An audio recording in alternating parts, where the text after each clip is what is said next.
በስመ አብ ወወልድ ወመንፈስ ቅዱስ አሐዱ አምላክ።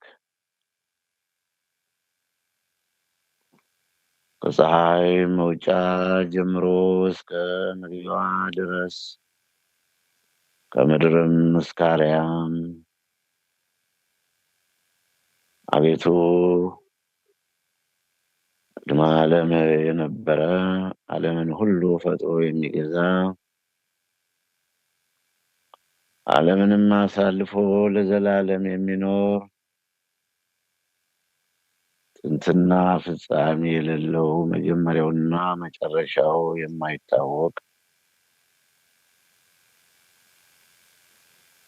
የነገስታት ንጉሥ የኃያላን ጌታ የሰራዊት አምላክ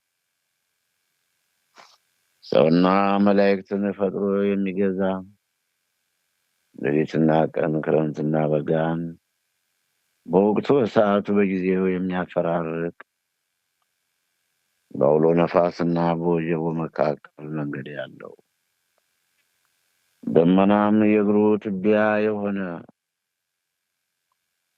ሰማይ መንበሩ ነው፣ ምድርም የእግሩ መረገጫ። የምድርን ስፋት በስንዝሩ የሚመጥናት የባህርን ውቅያኖስ በፍኙ የሚለካ ሰማዩን በከዋክብት ያስዋበ ምድሩን በአረንጓዴ በልምላሜ የሸፈነ ተራራዎችን በአበባ ያስጌጠ ያልነበረውን እንደነበረ የነበረውን እንዳልነበረ ድሃውን ባለጸጋ ባለጸጋውን ድሃ ድዌውን ባለጤና ባለጤናውን ድዌ ደካማውን ብርቱ ብርቱን ደካማ የሚያደርግ ሁሉ በሱ የሆነ ጌታ በሰማይ በሰራዊተ መላእክት በምድርም በደቂቀ አዳም በባህር ውስጥ በፈጠረው ፍጥረት ሁሉ አንደበት ያው ስሙ ኃያል ስሙ ቅዱስ ስሙ የተመሰገነ ይሁን። ርዕሳችን የጻድቃን መከራ በሚል ነው። የጻድቃን መከራ። ዛሬም ይህን ርዕስ የመረጥኩት ጻድቁን ኢትዮጵያዊ ሐዋርያ አቡነ ተክለ ሃይማኖትን በማሰብና ደግሞ የጻድቃን ሁሉ መከራቸው ሳስበው መቼስ ቢሆን አሁን ሰው ካልሰረቀ ካልቀጠፈ ይደበደባል፣ ይገደላል፣ ይገረፋል፣ ይታሰራል። አይታሰብም። ሕግን ጠብቆ የሚኖር ሰው ይንገላታል፣ ሲሆን ይሸለማል። መልካም ምሳሌ ይሆናል። በዘመኑ ሽንኩርት የተከለ ገበሬ በቴሌቪዥን መስኮት ለሌሎቹ መልካም ምሳሌ፣ ለራሱ ተክሎ ሽንኩርቱን ለበላ። ይልቁንስ ሃይማኖትን በተመለከተ ሀገርን በተመለከተ ለሀገር የማይቀበር ስራ የማይሞት ታሪክ የሚያስቀምጥ በሃይማኖት ደረጃ በእምነቱ የጸና አልፎም ተርፎ ለገዳማቱ ለአድባራቱ መልካም ምሳሌ የሚሆን ሰው መቼም ቢሆን ይከበራል፣ ይወደዳል እንጂ ይጠላል፣ ይንገላታል ብዬ አስቤው አላውቅም። መዝሙረኛው ዳዊት በመዝሙር 33 ቁጥር 9 ላይ የጻድቃን መከራ ሰማችኋል። የጻድቃን መከራቸው ብዙ ነው። ለምን ይሆን? አልሰረቁ፣ እንዲሁ እየታሰሩ አልቀጠፉም፣ አላጮረበሩ። አረዩትማ ጥሬን ነገር አመዛዝኑት። ቀጣፊው አጮርባሪው እምቧይ እያለ አታላዩ ከሃዲው እምነት የሌለው ሃይማኖት የሌለው በረት የሚከፍተው ንጹህ ደም የሚያፈሰው ሕግ ተላላፊው በምድር ላይ እምቧይ እያለ እየኖረ ለምንድን ነው ጻድቃን እንዲሆኑ? የጻድቃን መከራቸው ብዙ ነው። የጻድቃን መከራቸው ብዙ ነው። የጻድቃን መከራቸው ብዙ ነው። የሰማችሁ ነው? አዎ፣ አይክፋቸው፣ አይዟቸው። አንዳንድ ጊዜ ዝም ብሎ ችግር ሲገጥማችሁ፣ ባልዋላችሁበት ፈተና ሲበዛባችሁ እናንተም ለካ ጻድቃን ሆናችሁ ነው። እድለኛ ናችሁ።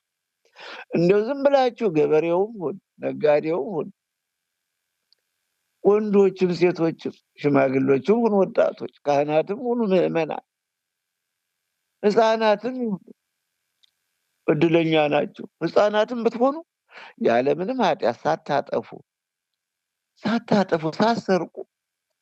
ሳትሰርቁ ሰርቃችኋል፣ ሳትሳደቡ ተሳድባችኋል፣ ሳታነሱ ዕቃ አንስታችኋል። ቃሉ ጋር ናቸው ወገኖች።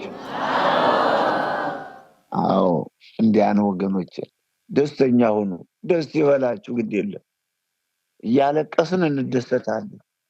ምናለቅስ ደግሞ ማልቀስ ስላለብን ነው እንጂ ከፍቶና አይደለም።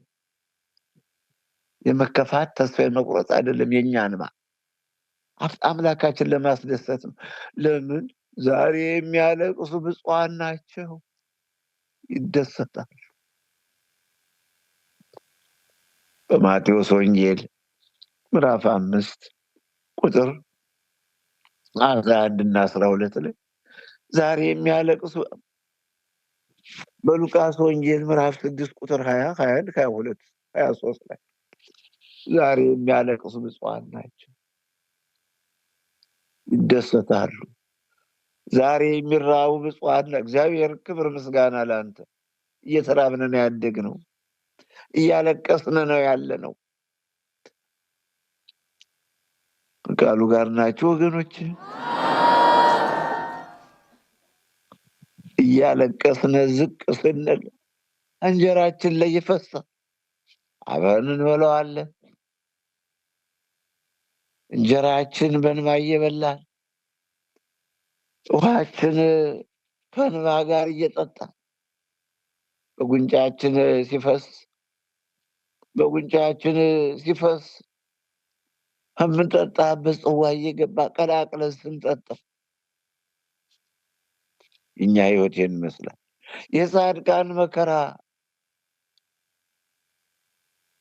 የጻድቃን መከራቸው ብዙ ነው።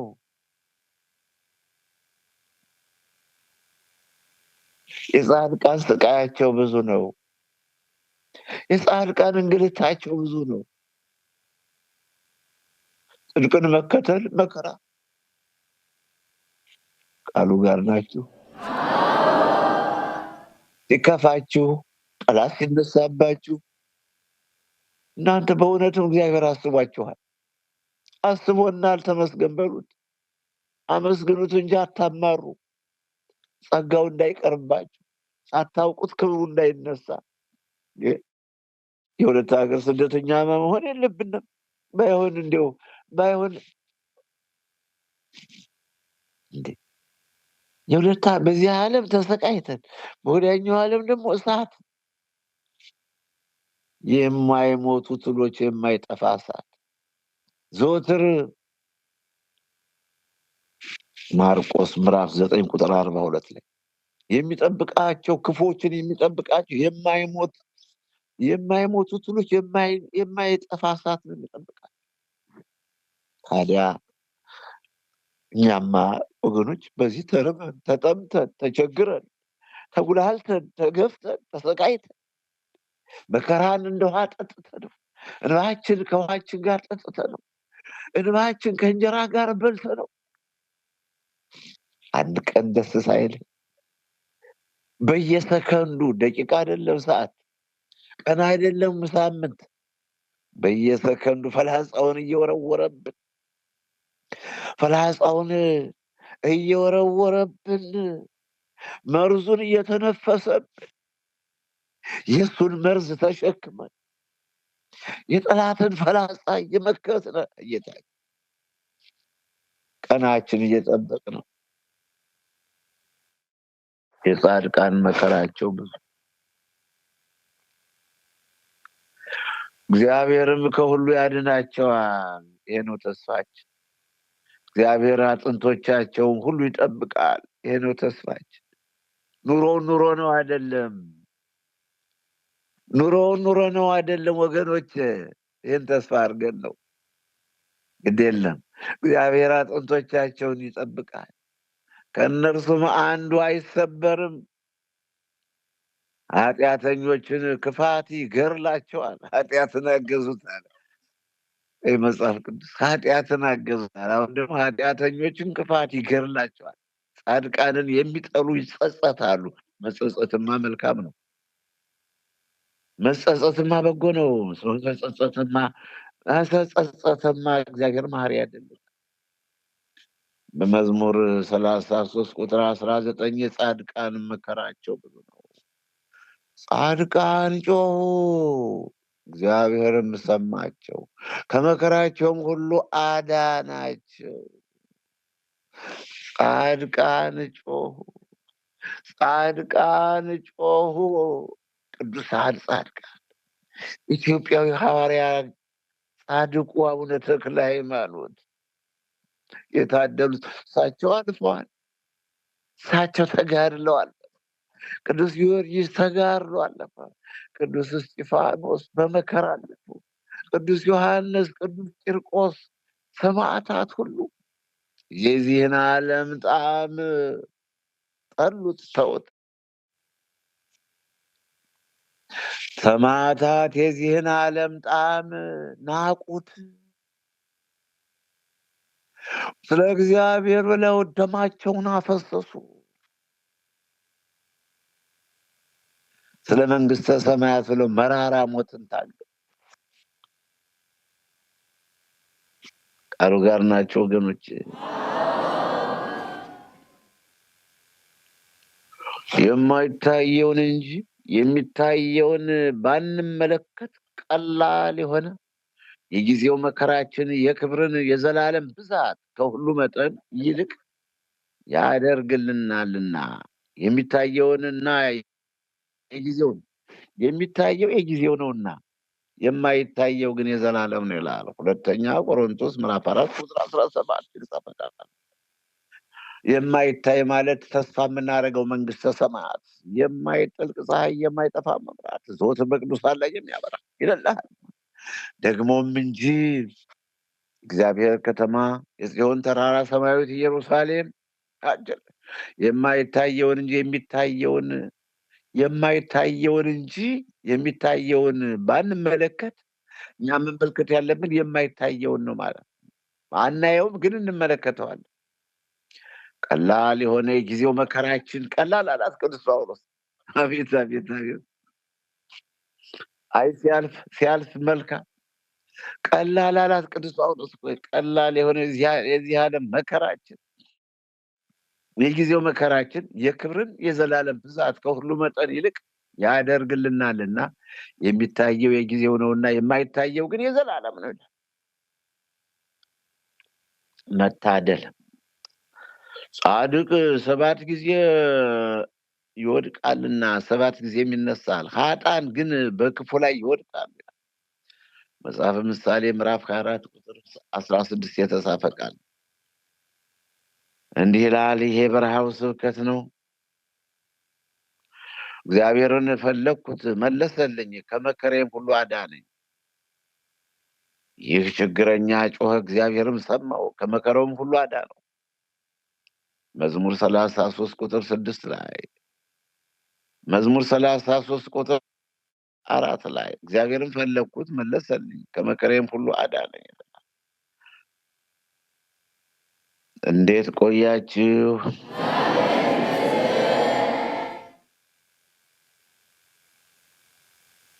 ስለ መከራ ነው።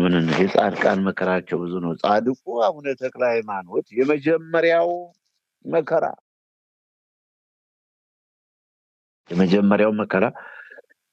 ጻድቁ አቡነ ተክለ ሃይማኖት ጸጋ ዘአብና ከእግዚአብሔር የተወለዱ ወላጆቻቸውን በመከራ እንደዚሁ ያለፉ ጻድቃን እኮ ወላጆቻቸው ሁሉ ነው። አያቶቻቸው፣ ቅድመ አያቶቻቸው ሁሉ የመከራ ሰዎች ናቸው።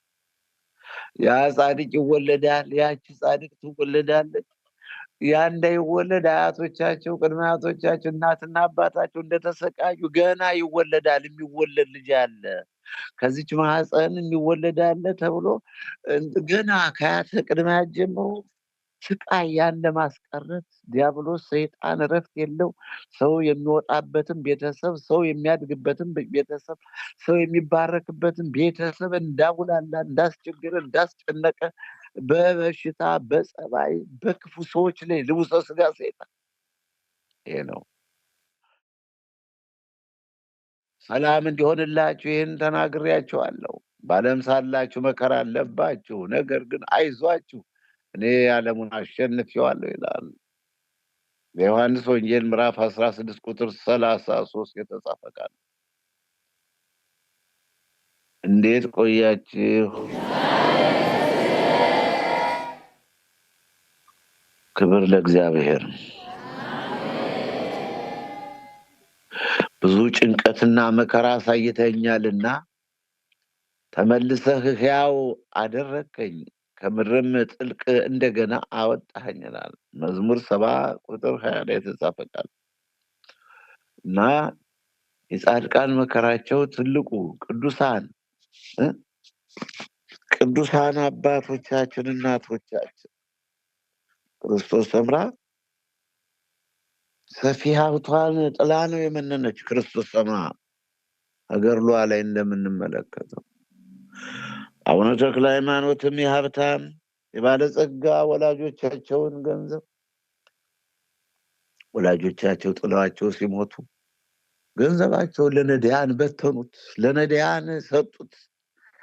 መጸወቱ፣ አበሉ፣ አጠጡ፣ ሰጡ። ባዶ እጃቸውን ወጥተዋል። ቅዱሳን እንደዚህ ብለው ነው መከራ አልፈው መከራ አይተው ነው ያለፉት። እያበሉ ይጠላሉ፣ እያለበሱ እየዳነ ከኤች አይ ቪ ከካንሰር እየዳነ ከሰይጣን ማሰሪያ እየተፈወሰ እንደገና ደግሞ ጣቱን ይቀስራል።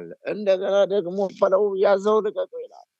እንደገና ደግሞ ከስም አጥፊዎች ጋር አብሮ ስም ያጠፋል። ይሄ ነው የሚገርመው። እናንተስ እንዴት ትሆኑ ይሆን?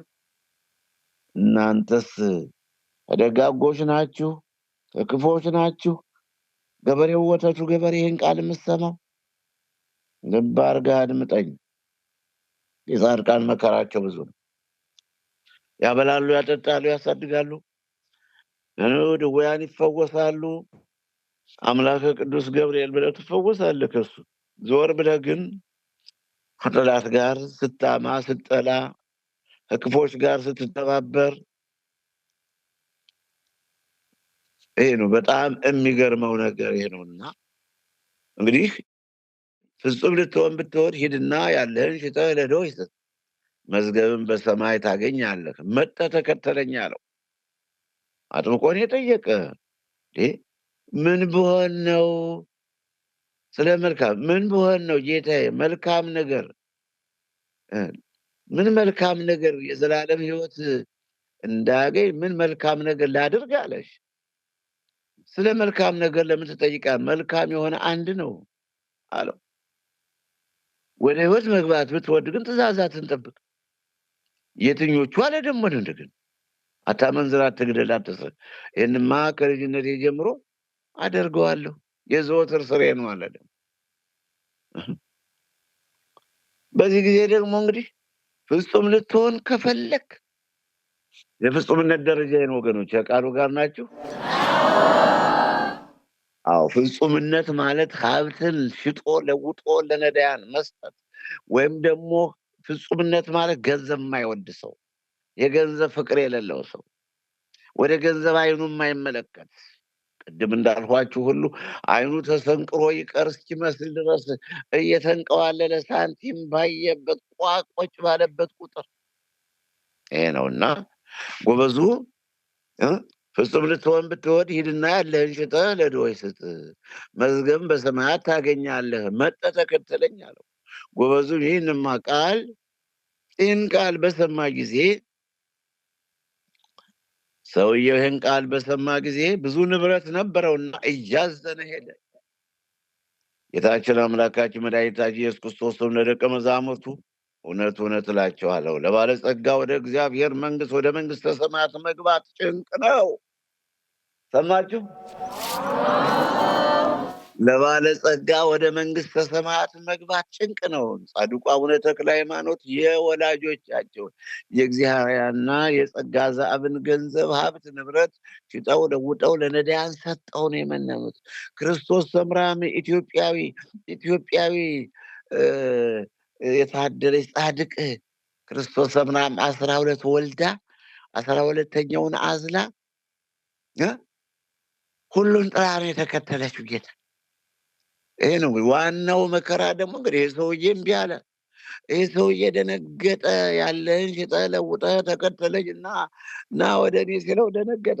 ቅዱሳን ሀብታቸውን ሽጠው ለውጠው ለነዳያን ሰጠው እና አብርሃም ደግሞ ላማረው ቅቤውን ማሩን እያበሉ በሬውን እያረዱ እንግዳ እየተቀበሉ ሙክቱን እያረዱ እንግዳ እየተቀበሉ የደከመው እያረፈ የታመመው እየፈለገውን እያገኘ የራቡ እየበላ እየጠጣ ይሄ ነው።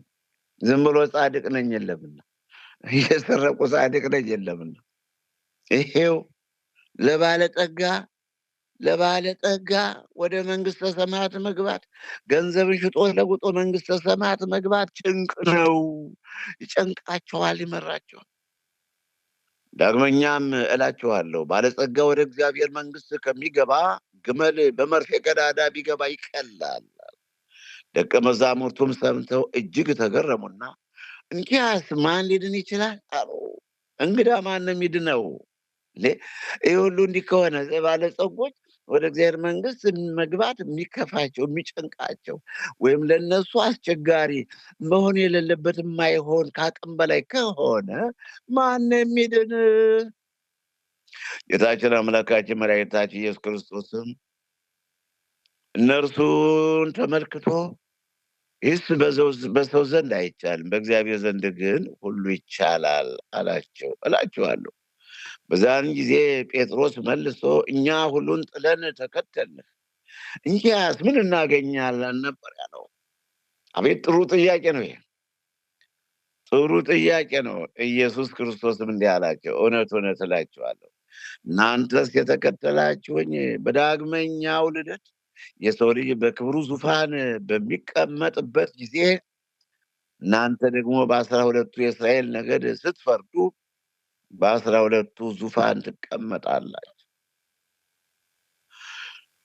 እናንተስ የተከተላችሁኝ፣ እናንተስ ከኔ ጋር የጸናችሁ፣ እናንተስ ከኔ ጋር 3 ዓመት ከ3 ወር የተቀመጣችሁ በዳግመኛ ልደት የሰው ልጅ በክብሩ ዙፋን በሚቀመጥበት ጊዜ እናንተ ደግሞ በ12ቱ የእስራኤል ነገድ ስትፈርዱ በ12ቱ ዙፋን ትቀመጣላችሁ። ስለ ስሜ ቤቶቹን ወይም ወንድሞቹን ወይም እህቶቹን ወይም አባቱን ወይም እናቱን ወይም ሚስቱን ወይም ልጆቹን ወይም እርሻውን የተወ 100 እጥፍ ይቀበላል፣ የዘላለም ሕይወት ይወርሳል። ነገር ግን ብዙዎች ፊተኞች ኋለኞች ይሆናሉ በማለት በማቴዎስ ወንጌል ምዕራፍ 19 ከቁጥር 16 እስከ 30 ያለቃለው የጻድቃን መከራ። ይህን ሁሉ ችለው ነው ወጠው ወርደው ተነስተው ግፍ ተቀብለው መከራይቱ የሰበሰቡትን ገንዘብ ለነዳያን ሰጠው። በቃ ከክርስቶስ ፍቅር የሚለየኝ የለም። ከክርስቶስ ደክመው ወጠው ክርስቶስ ሰምራ እኮ 12 እስክትወልድ ድረስ ደፋ ቀና እያለች የሰበሰበችውን ገንዘብ ጣጥለው የመነነች ጥላው የተሰደደች ከጌታዬ የሚቀርበኝ ከጌታዬ የሚሻለኝ ነገር የለም። እኔ አምላኬን ጌታዬን ገና በትዳር እያለሁ የሞተችውን ገረድ ሰራተኛዬን ያስነሳልኝ፣ ገና በቤት እያለ ሙት ያስነሳልኝ፣ በጣም ምን ያደርግልኝ ብላ ጥላው ሄዳለችና አቡነ ተክለ ሃይማኖት እና አቡነ ሐራ ድንግል እንዲህ ናቸው። ኢትዮጵያዊ ጻድቁ አቡነ ሐራ ድንግል ደቡብ ጎንደር ደራ ወረዳ ጻድቁ አቡነ ሐራ ድንግል ከተወለዱበት ወረዳ ከዛው ተወለዱበት መንደር ላጉና ጊዮርጊስ ለዚህ ክብር የበቁት እንዲህ ነውና የጻድቃን መከራቸው እንዲህ ነው ወገኖች። ብዙ ማለት ጊዜ ባይኖረኝም ነገር ግን ይሄ ነው መከራ እያዩ እየተሰቃዩ እየወደቁ ቅድም ብያቸዋል። የሐዋርያት ሥራ ሐዋርያው ቅዱስ ጳውሎስ ያለው ቃል ነው። ምዕራፍ 14 ቁጥር 21 ላይ ምንድን ነው ያለ? በዛችም ከተማ ወንጌልን ሰብከው እጅግ ደቀ መዛሙርትን ካደረጉ በኋላ የደቀ መዛሙርቱን ልብ እያጸኑ በሃይማኖትም ጸንተው እንዲኖሩ እየመከሩና ወደ እግዚአብሔር መንግሥት በብዙ መከራ እንገባ ዘንድ ያስፈልገናል እያሉ ወደ ልስጥራን፣ ወደ ኢቆንዮን፣ ወደ አንጾኪያ ተመለሱ ይላል። ወደ እግዚአብሔር ይሰማችኋል ወገኖች፣ ወደ እግዚአብሔር መንግሥት በብዙ መከራ እንገባ ዘንድ እንዲያው ሰው ሰው አይደለም ወገኖች፣ እንዲያው የምትሰሙት የምትከተሉት የምታደምጡት ማወቅ አለባችሁ ማወቅ አለባችሁ። በአፍ አይደለም በተግባር ነው። በተግባር በአፍ አይደለም። በአነጋገር የተነሳ ይፈረድብሃል፣ በአነጋገር የተነሳ ይፈረድልሃል የሚል መለኮታዊ ቃል አለበት በማቴዎስ ወንጌል ምዕራፍ 12 ቁጥር 37 ላይ በአነጋገር ይፈረድልሃል። ጥሩ ስለተናገር ጥሩ መልካም አስበህ መልካም። ክፉ ሰው ከክፉ ልቡ መዝገብ ክፉ ነገር ይናገራል። በጎ ሰው ከበጎ ልቡ መዝገብ በጎ ነገር ይናገራል። በጎ ሰው በጎ ነገር ይናገራል። በጎ ሰው በጎ ነገር ይናገራል። የምናፍቃችሁና የምወዳችሁ አክሊሌና ክብሬ ወገኖቼ ይህ በረሃው ስብከት ነው። እንዴት ቆያችሁ እላችኋለሁ። እንዲያ ነው። አይዟችሁ ልብም የክርስትና ዝም ብሎ ለብ ለብ አይደለም። በብዙ መከራ፣ በብዙ ስቃይ፣ በግፍ፣ በረሃብ፣ በበሽታ፣ በጠላት ድንፋታ፣ በዘንዶ መወራጨት፣ በባቡ ክፉ መንፈስ ዘንዶ መርዙን እየተነፈሰ በዚህ ሁሉ አልፈው ነው አባቶቻችን፣ በዚህ ሁሉ አልፈው ነውና እኛንም እግዚአብሔር አምላክ ጽናቱን ይስጠን፣ ጽናቱን ይስጠን። ጸንተን እንዲህ አይነቱን ተጋድሎ ለመፈጸም እና አባቱን ሰው ምን ደግሞ ለዲያብሎስ ለሰይጣን ወገኖች እና ምን ሲያማ አሁን ቢጸናም የልቡሰ ስጋው ነው። ልቡሰ ስጋው ሰይጣን ክፉ ነው። ሰይጣንማ ታዲያ ፈረስ በቁሎ ጭኖ አይመጣም። ሰይጣንማ እኮ ፈረስ በቁሎ ጭኖ አይመጣም። ክፉ መንፈስ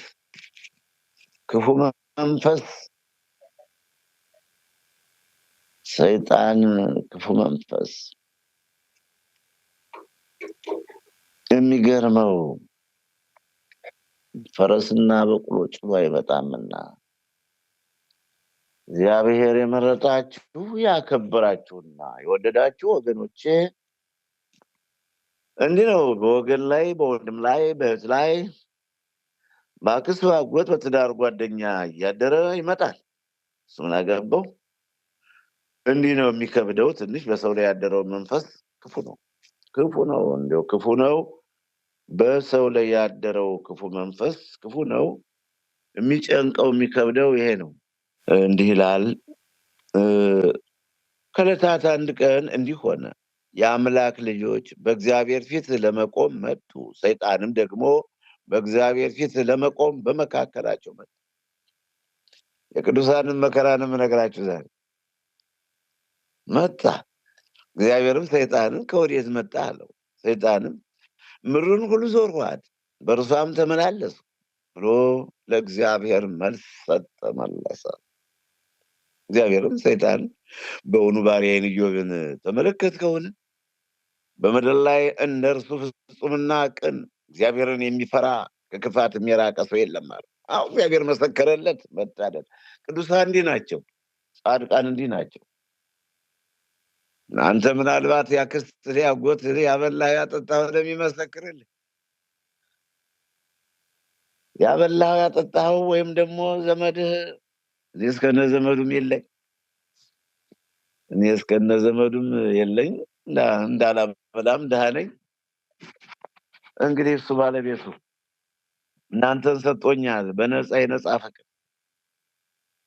ሰውን ሰው ነው የሚመሰክርለት፣ ሰውን ሰው ነው የሚቆረቆርለት፣ ሰውን ሰው ነው የሚጨነቅለት።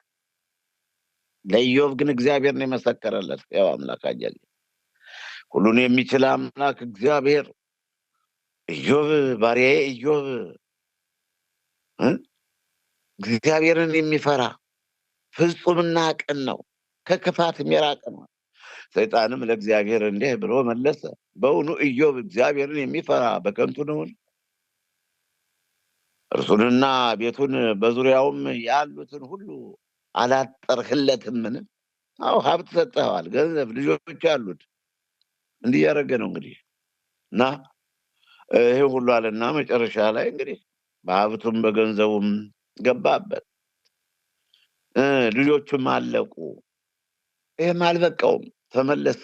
ይሄን ያገኘ ነው መጽሐፈ ኢዮብ ምዕራፍ 1 ከቁጥር 6 7 8 ጀምሮ ነው። መጽሐፈ ኢዮብ ምዕራፍ 2 ከቁጥር 1 ጀምሮ ደግሞ ተመለሰ ሰይጣን። እግዚአብሔርም ሰይጣንን ከወዴት መጣህ አለው። ሰይጣንም ምድርን ሁሉ ዞርኋት፣ በእርሷም ተመላለሱ ብሎ እግዚአብሔርም ሰይጣንን በውኑ ባሪያዬን ኢዮብን ተመለከትከውን? በምድር ላይ እንደ እርሱ ፍጹምና ቅን እግዚአብሔርን የሚፈራ ከክፋትም የራቀ ሰው የለምን? በከንቱ አጠፋው ዘንድ አንተ በእርሱ ላይ ምንም እንኳ ብታል እስካሁን ፍጹምነቱን ይዟል። ሰይጣንን መልሶ እግዚአብሔርን ቁርበት ስለ ቁርበት ነው፣ ሰው ያለውን ሁሉ ስለ ሕይወቱ ይሰጣል። ነገር ግን አሁን እጅህን ዘርግተህ አጥንቱንና ስጋውን ዳብስ፣ በእውነት በፊትህ ይሰድብሃል አለው። እግዚአብሔርም ሰይጣንን ሕይወቱን ተወው እንጂ እነሆ እርሱ በእጅ ነው፣ ብዙ ሕማሞሙ ለጻድቃን፣ የጻድቃን መከራቸው ብዙ ነው። የጻድቃን አሁን ኢዮብ እኮ ከልጆቹ ቤት ገብቶ በበላ በጠጣ ቁጥር እግዚአብሔርን እንዳይሰድቡ አምላኬ እንዳያስቀይሙ የበላ የጠጣ ሰው እያለ በየቀኑ መስዋዕት ያደርግላቸዋል። መጽሐፈ ኢዮብ ምዕራፍ 1 ከቁጥር 4 5 6 ላይ እና እንዲህ የሚያደርግ ኢዮብ ለልጆቹ መስዋዕት አስቀይመው በድለን እንዳይሆን እያለ ነገር ግን ሂድ እርሱ በእጅህ ነውና ሂድ። ሰይጣንም ከእግዚአብሔር ፊት ወጣ፣ ኢዮብንም ከእግሩ ጫማ ጀምሮ እስከ አናቱ ድረስ በክፉ ቁስል መታው። ስጋውንም ይፍቅበት ዘንድ ገል ወሰደ፣ በአመድም ላይ ተቀመጠ። ይሄ ነው የጻድቃን መከራቸው፣ ይሄ ነው። እንዲህ በተዘጋ ቤታቸው እንዲህ ዝም ብሎ ይገባል፣ ክፉ መንፈስ ፈታኙ ይገባል። ተዘጋ ቤት በንጽህና በቅድስ ነው። እግዚአብሔር መሰከር፣ ቅን ፍጹም ጻድቅ እግዚአብሔርን የሚፈራ እንደሱ ያለ የለም። ቅድም በጎቹን፣ በሬዎችን፣ አህዮችን፣ ላሞችን፣ ልጆቹን ፈጀ። አሁን ደግሞ በአካሉ መጣ።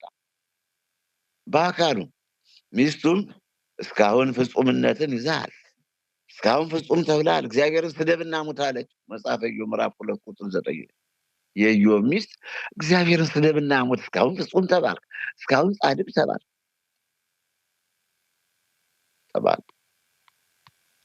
ይሄ ነው። እሱ ግን አንቺ ከሰነፎች ሴቶች እንደ አንዲቱ ተናገርሽ፣ ከእግዚአብሔር እጅ መልካሙን ተቀበል፣ ክፉ ነገርንስ አንቀበልምን አላት። በዚህም ሁሉ ኢዮብ በከንፈሩ አልበደለም። መከራ እየተቀበሉም አይበድሉም። ይሰማል። ቅዱሳን መከራ እየተቀበሉም አይበድሉም። የዲያብሎስ የግብር ልጆች ደግሞ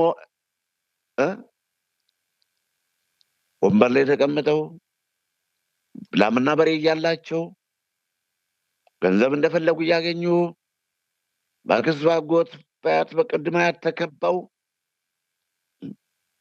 በትዳር ጓደኛ ልጅና የልጅ ልጅ አይተው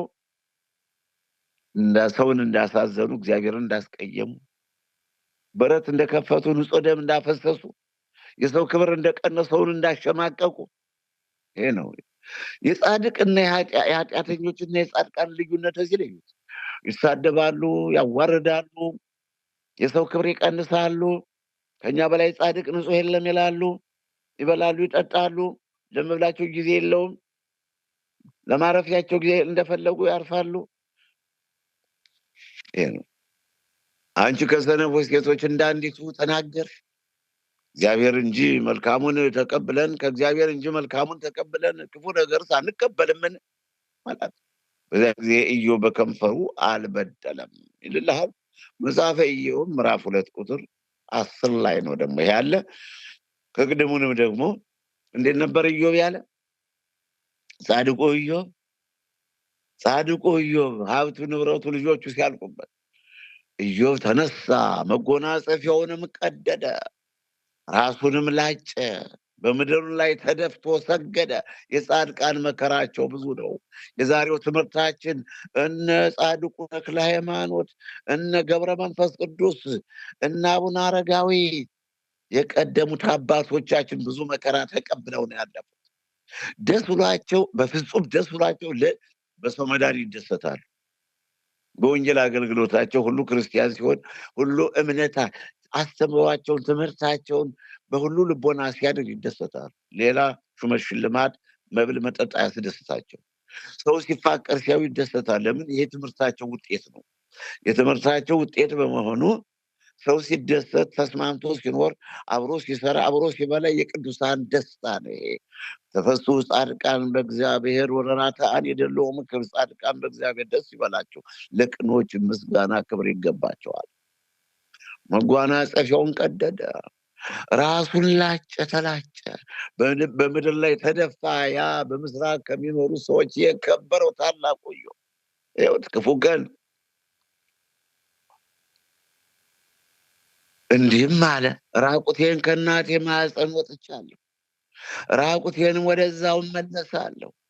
እግዚአብሔር ሰጠ፣ እግዚአብሔርም ነሳ፣ እግዚአብሔርም እንደወደደ አደረገ። የእግዚአብሔር ስም የተባረከ ይሁን አለ። በዚሁም ደግሞ ሁሉ ኢዮብ አልበደለም፣ ለእግዚአብሔርም ስንፍና አልሰጠም ይላል መጽሐፈ ኢዮብ ምዕራፍ 1 ቁጥር 20፣ 21፣ 22፣ 23 ላይ ያለ። አሁን ስለ ቅዱሳን መከራ ነው። በሬዎቹ እንዲያልቁ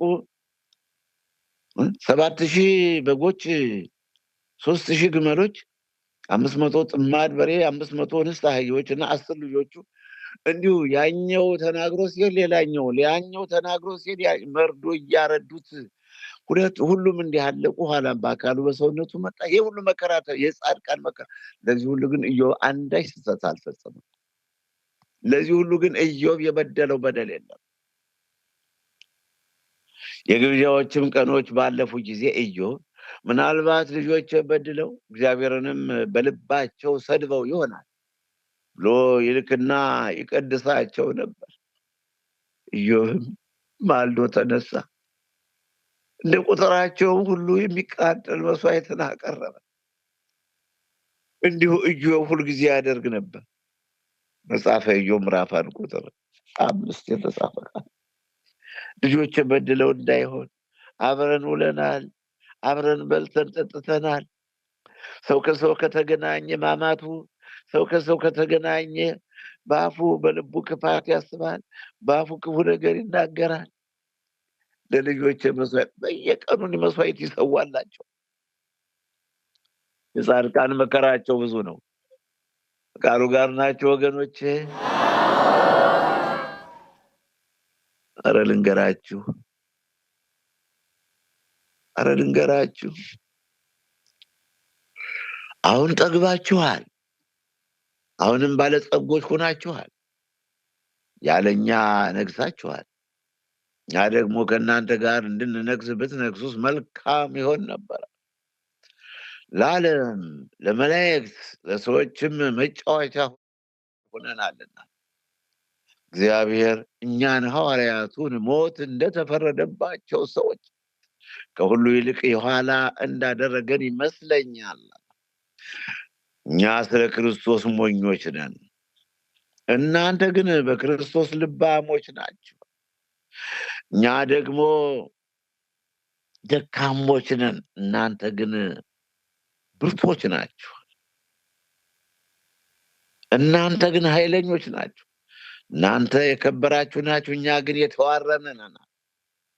እስከዚህ ሰዓት ድረስ እንራባለን፣ እንጠማለን፣ እንራቆታለን፣ እንጎሰማለን፣ እንንከራተታለን።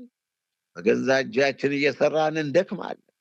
ሲሰድቡን እንመርቃለን፣ ሲያሳድዱን እንታገሳለን፣ ክፉ ሲናገሩብን እንማልዳለን። እስካሁን ድረስ የዓለም ጥራጊ የሁሉ ጉድፍ ሆነናል።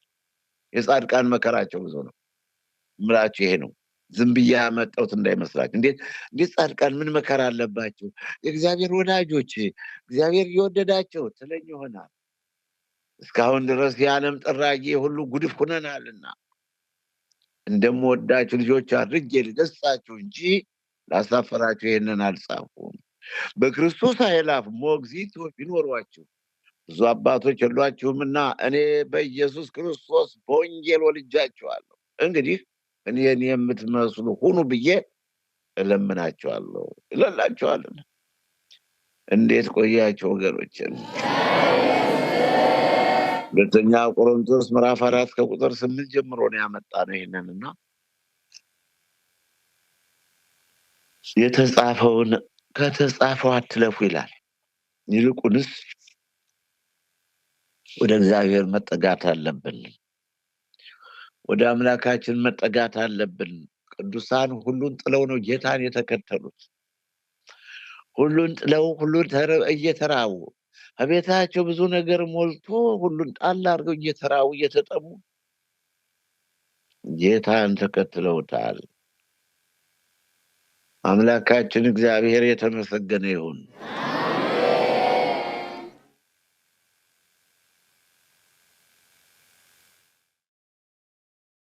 የጻድቃን መከራቸው ብዙ ነው።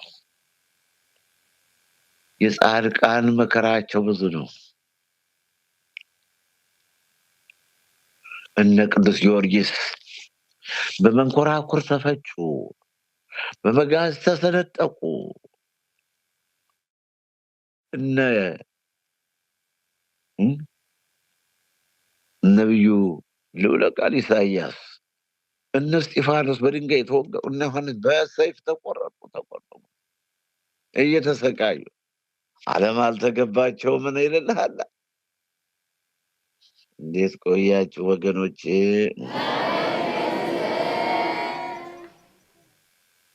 እንዲህ ይላል። አሁንም እላችኋለሁ እነዚህ ሰዎች ተለዩ፣ ተዋቸው። ይህ ሀሳብ ወይም ይህ ስራ ከሰው እንደሆነ ይጠፋል፣ ከእግዚአብሔር እንደሆነ ግን ታጠፏቸው ዘንድ አይቻላችሁም። በእርግጥም ከእግዚአብሔር ጋር ስትጣሉ ምናልባት እንዳትገኟል። ሰሙትም። ሐዋርያትንም ወደ እነርሱ ጠርተው ገረፏቸው፣ በኢየሱስም ስም እንዳይናገሩ አዝዘው ፈቷቸው።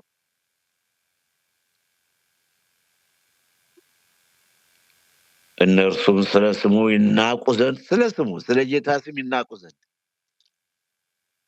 ቃሉ ጋር ናቸው ወገኖች። አዎ አሁን ስለ ስሙ በጌታ የተጠጋውን በጌታ የሚያምናውን የእግዚአብሔርን ስም የሚጠራ ሁሉ ይከበራል፣ ይወደዳል።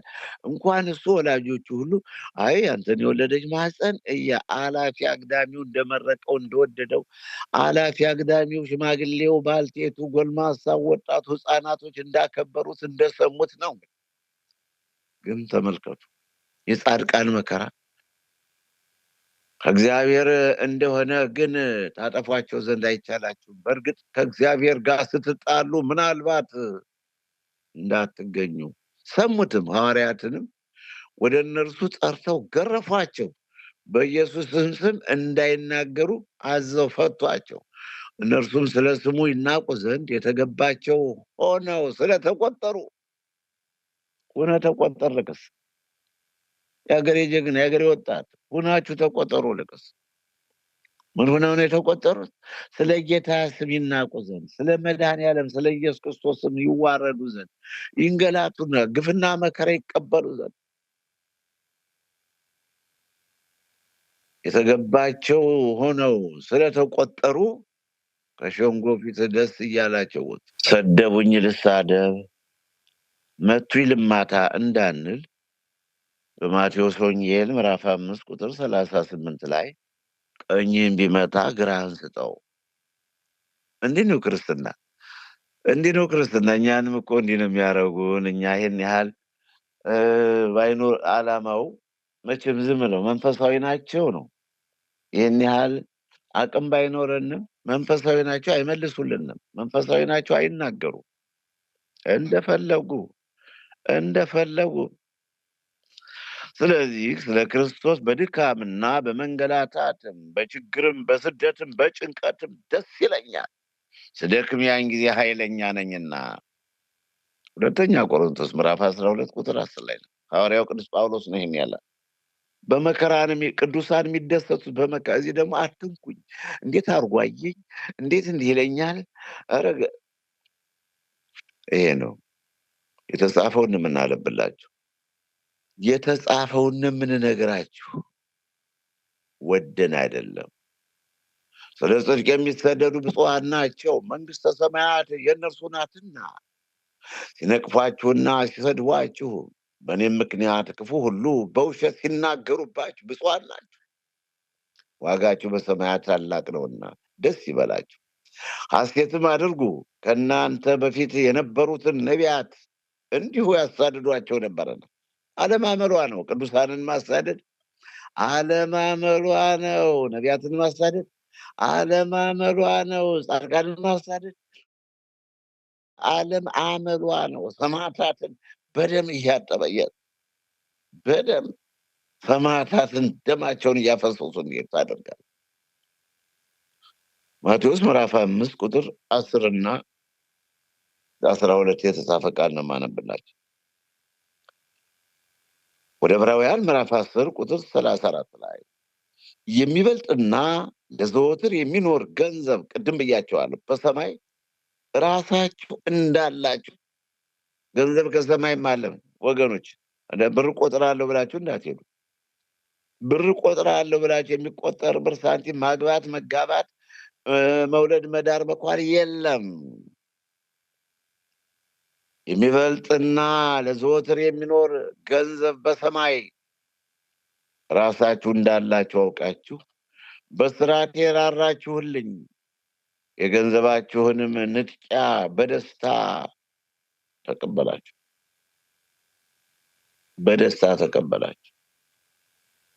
ቃሉ ጋር ናችሁ ወገኖች።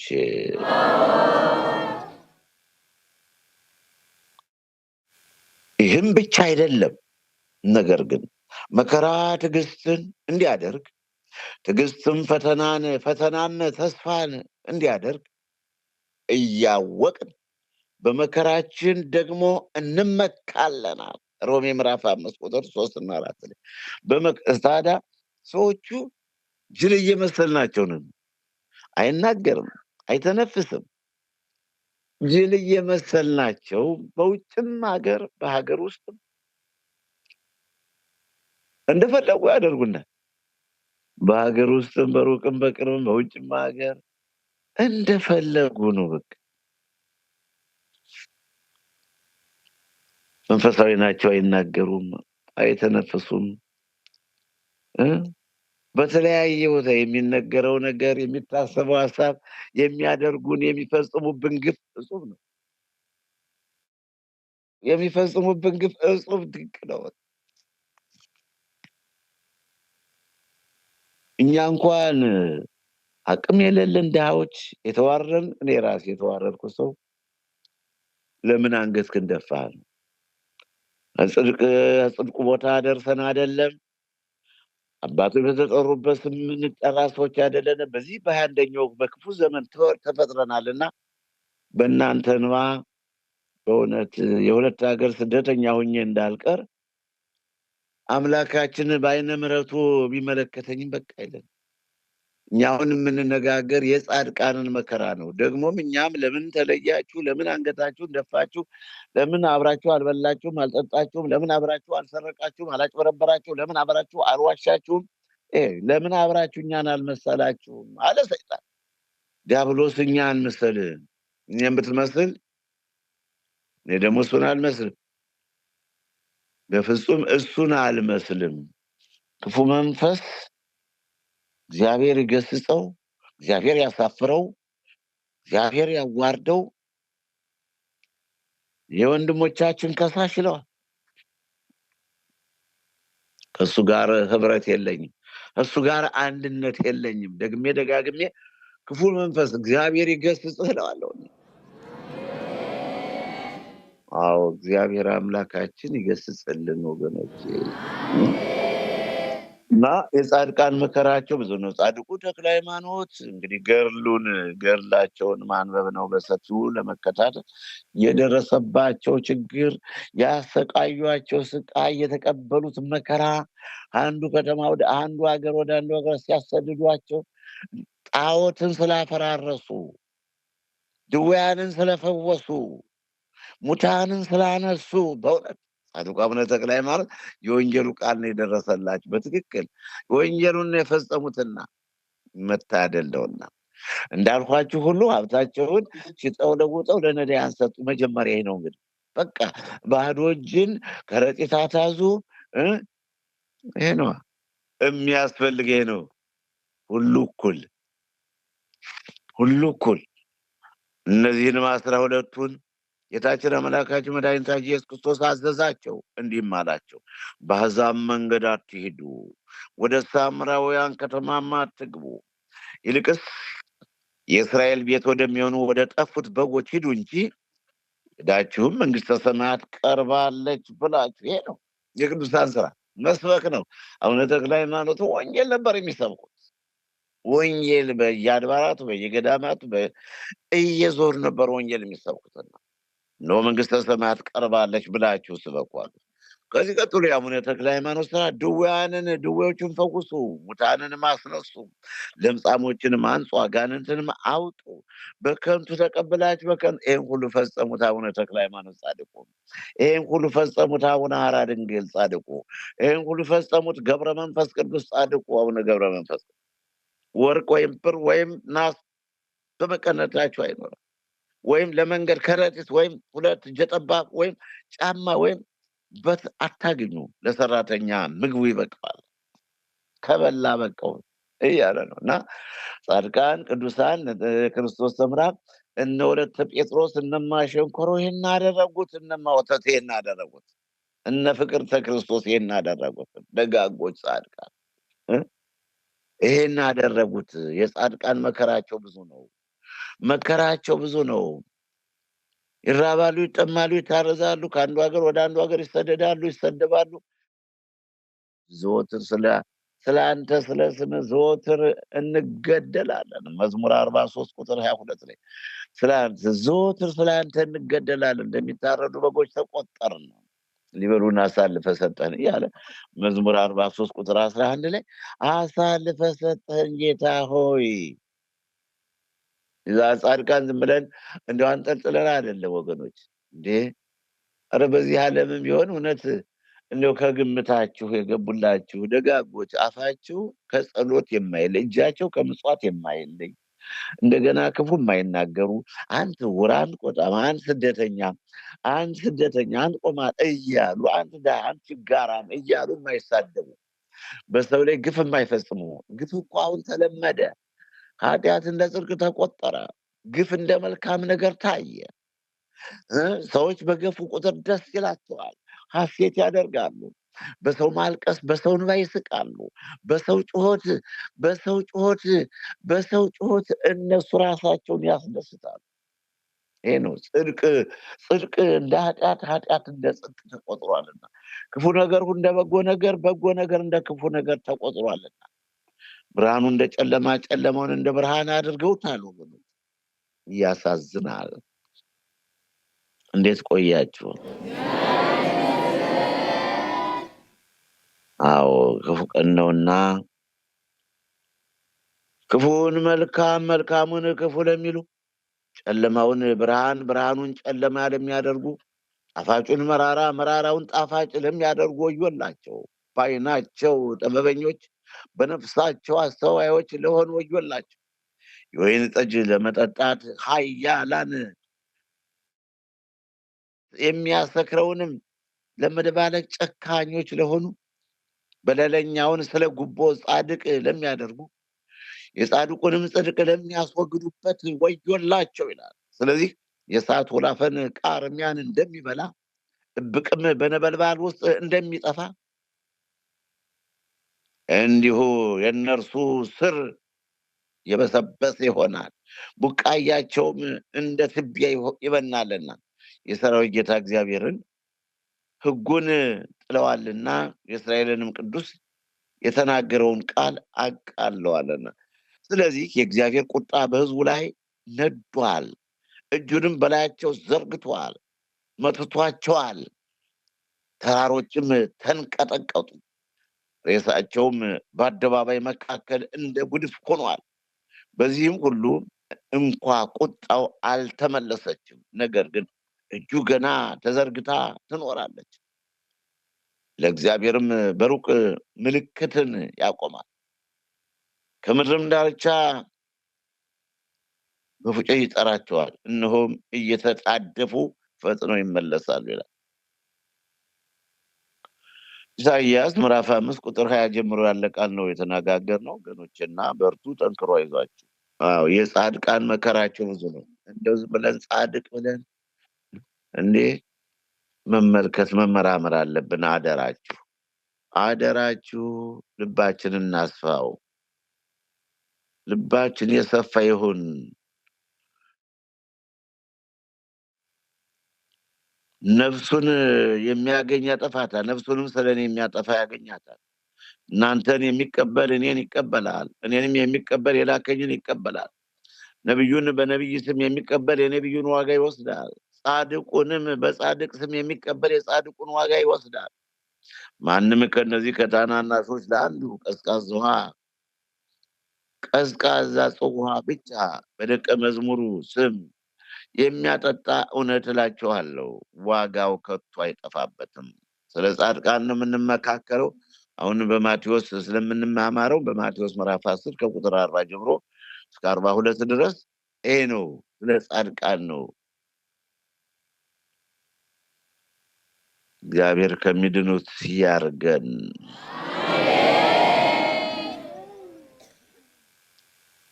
ሙሉ ደመወዝ ልትቀበሉ እንጂ የሰራችሁትን እንዳታጠፉ ለራሳችሁ ተጠንቀቁ ይላል። ሁለተኛ ዮሐንስ ምዕራፍ 1 ከቁጥር 8 ላይ ሙሉ ደመወዝ እንድትቀበሉ፣ ሙሉ ደመወዝ እንድታገኙ።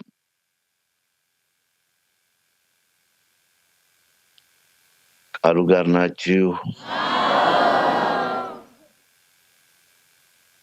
እንዲህ ይላል ጌታችን አምላካችን መድኃኒታችን ኢየሱስ ክርስቶስ ከስልጣኑ መላእክት ጋር ከሰማይ በእሳት ነበልባል ሲገለጥ መከራን ለሚያሳዩአችሁ መከራን ለምትቀበሉ ከኛ ጋር እረፍትን ብድራት አድርጎ እንዲመልስ በእግዚአብሔር ፊት በእርግጥ ጽድቅ ነውና። ይሄ ነው። ሁለተኛ ተሰሎንቄ ምዕራፍ 1 ቁጥር 6 ላይ መከራን ለሚያቀብሏችሁ መከራን ለምትቀበሉ ደግሞ አለ ቅዱስ ጳውሎስ ከእኛ ጋር የዘላለም እረፍት ታገኛላችሁ። በጌታ ስም የሚሞቱት ሁሉ ብፁዓን እንላቸዋለን፣ ነው የዘላለም እረፍት ያገኙ ዘንድ ስራቸው ይከተላቸዋል። ራዕየ ዮሐንስ ምዕራፍ 14 ቁጥር 13 የተጻፈ ቃል ነው። እኔ እናስተውል እያልኩ መክራቸዋለሁ። የምመካባቸውና የምኮራባቸው ወገኖች ይህ የበረሃው ስብከት ነው። ስላደመጣችሁኝ አመሰግናለሁ። ጨርሻለሁ። የጻድቃን መከራቸው ብዙ ነው።